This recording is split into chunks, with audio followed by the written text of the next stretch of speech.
वक्फ board की जो मनमानियां हैं उसको कवर फायर देने के लिए उद्धव ठाकरे की पार्टी, उनके नेता जिस तरह से आगे आए हैं, उसको देखकर यह कहना अतिशयोक्ति नहीं होगी कि बाला साहब ठाकरे की जो शिवसेना थी अब वो शिवसेना नहीं रही, बल्कि अब वो शिया और सुन्नी सेना बन के रह गई है।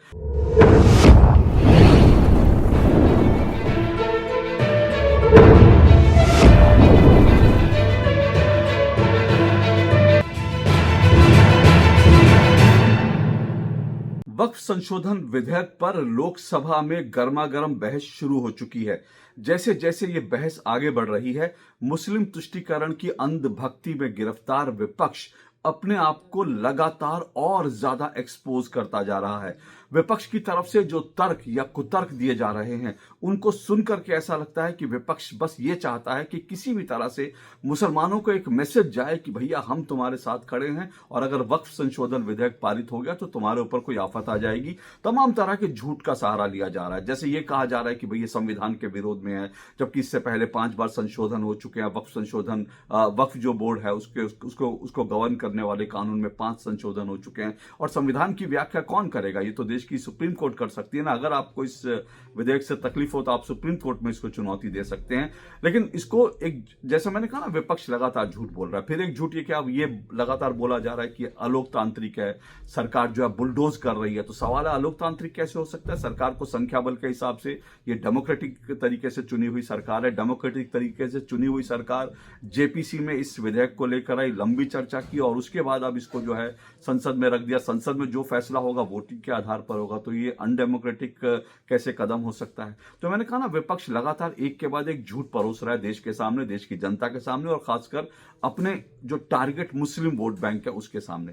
फिर ये कहा जा रहा है कि रिलीजियस बॉडी है, रिलीजियस बॉडी है, रिलीजियस बॉडी, वक्फ बोर्ड जो है रिलीजियस बॉडी है, रिलीजियस बॉडी में कैसे जो है गैर मुस्लिम हो सकता है और कैसे सरकार उसमें दखलंदाजी दे सकती है? लेकिन वक्फ बोर्ड कोई रिलीजियस बॉडी नहीं है। देश की सुप्रीम कोर्ट और कई हाई कोर्ट जो है ये आदेश दे चुकी हैं, ये कह चुकी हैं कि वक्फ को जो है वो जमीनों को मैनेज करता है, तो वो रिलीजियस बॉडी नहीं है। वो ऐसा नहीं है कि वक्फ बोर्ड जो है वो जो है मस्जिदों को गवर्न करता है। मस्जिदों को गवर्न करने वाली दूसरी बॉडी होती है। अभी कल ही मेरी डिबेट में कांग्रेस के एक समर्थक ने कह दिया कि गुरुद्वारा प्रबंधक कमेटी में क्या गैर सिखों को रख लेंगे तो चल जाएगा। लेकिन सबसे बड़ी बात है, गुरुद्वारा प्रबंधक कमेटी और वक्फ जो है बोर्ड वो एक जैसे नहीं हो सकते।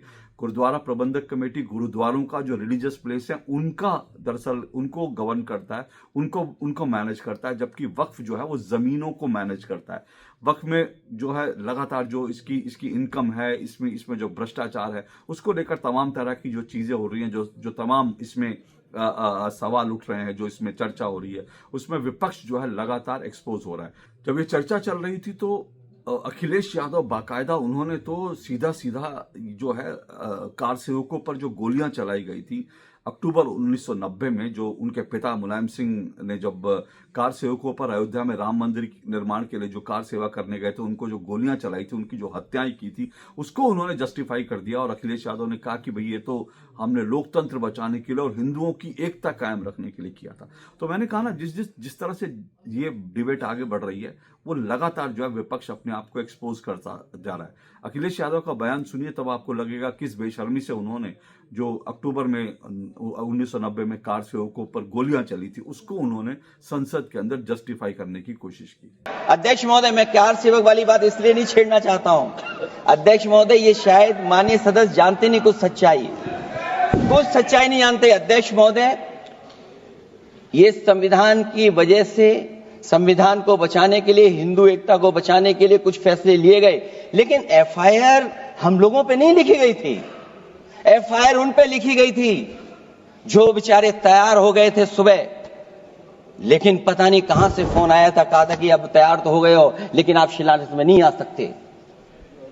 बहुत सही। इसलिए बात को इधर से उधर नहीं में ले जाना चाहता। अखिलेश जी, जरा वक्त पे भी लेकिन इस पूरी प्रक्रिया में ये जो वक्फ संशोधन विधेयक को लेकर जो चर्चा जो लगातार चल रही है, जो इस पर डिबेट देश में चल रही है, उसमें सबसे ज्यादा एक्सपोज अगर कोई हुआ है तो वो सबसे ज्यादा एक्सपोज उद्धव ठाकरे हुए हैं। हिंदू हृदय सम्राट बाला साहब ठाकरे के बेटे उद्धव ठाकरे और उनकी शिवसेना।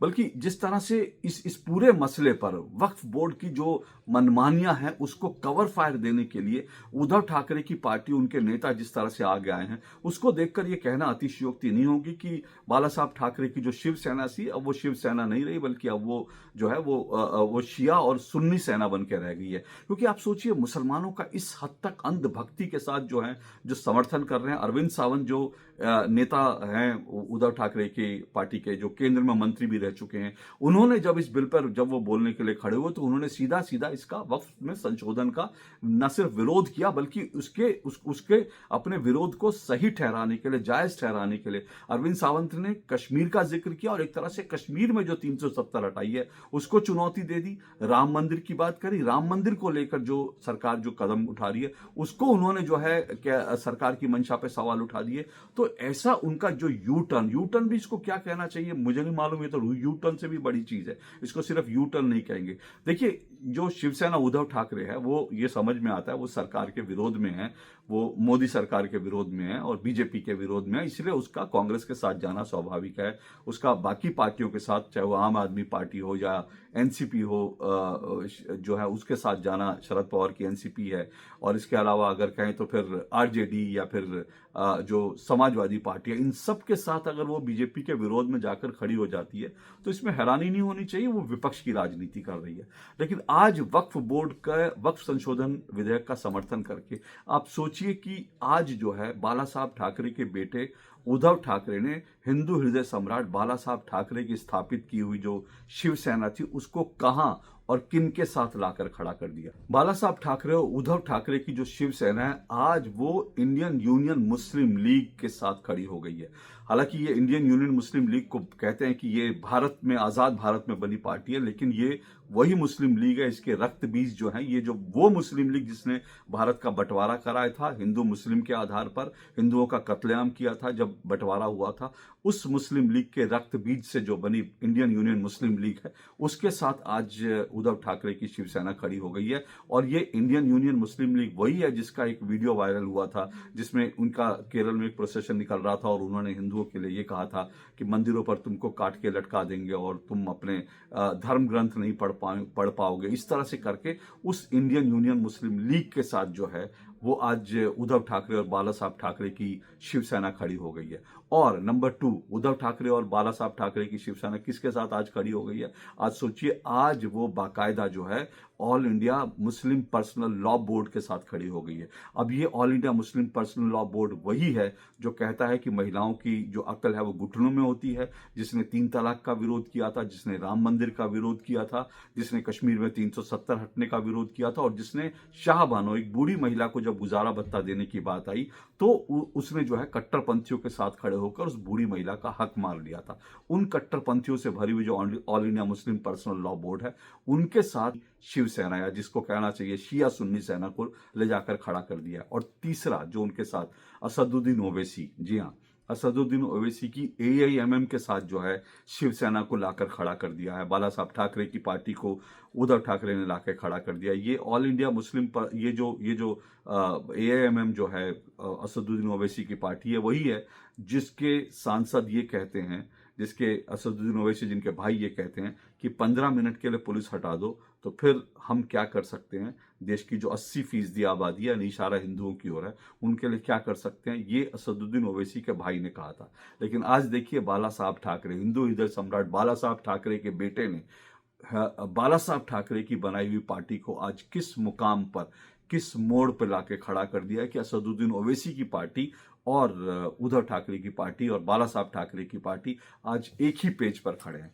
इससे ज्यादा दुर्भाग्यपूर्ण क्या हो सकता है देश की राजनीति के लिए। और जो है बाला साहब ठाकरे की आज जो उनकी आत्मा है वो तो आज जो है वो कितनी पीड़ित हो रही होगी, मतलब उनको हम श्रद्धांजलि दे सकते हैं, ईश्वर से हम यही कह सकते हैं कि उनकी दिवंगत आत्मा को शांति दे। लेकिन उनके बेटे ने जिस तरह के आज जो वक्फ संशोधन विधेयक पर जो अपना रूप दिखाया है, जो अपनी पार्टी का स्टैंड दिखाया, उससे दुर्भाग्यपूर्ण और उससे ज्यादा जो अवसरवादिता या उससे ज्यादा बड़ा जो है टर्न जो है देश की राजनीति में कोई नहीं हो सकता। इसीलिए मैंने कहा कि ये शिवसेना नहीं है, दरअसल ये शिया सुन्नी सेना बन गई है।